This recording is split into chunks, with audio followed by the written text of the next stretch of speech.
Ever since the outbreak of the coronavirus, China and the US have been at each other's throats.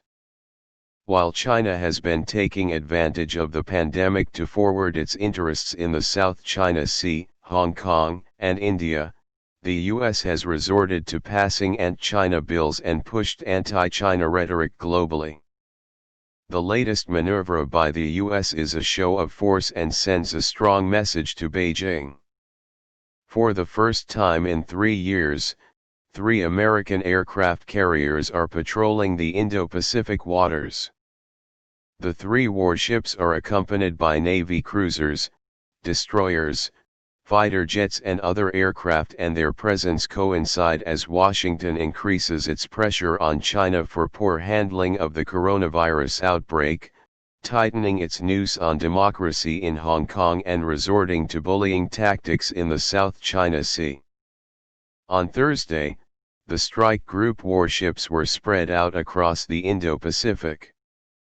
The USS Theodore Roosevelt and its strike group are operating in the Philippine Sea near Guam.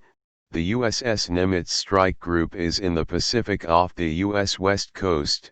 The USS Ronald Reagan has left port in Japan and is operating in the Philippine Sea south of there.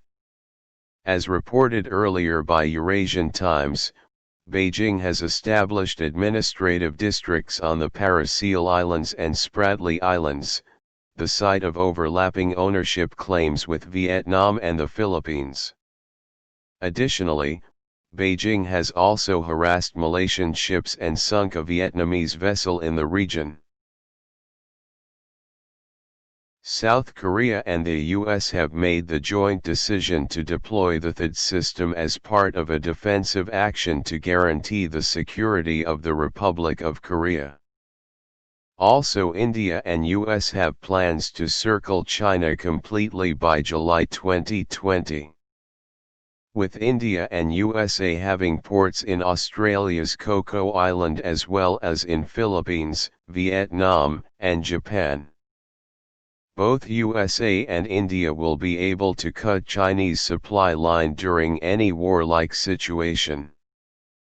As almost 70% of Chinese supply passes from Malacca Strait, this deployment by USA will prove to be deadly for China in case of war.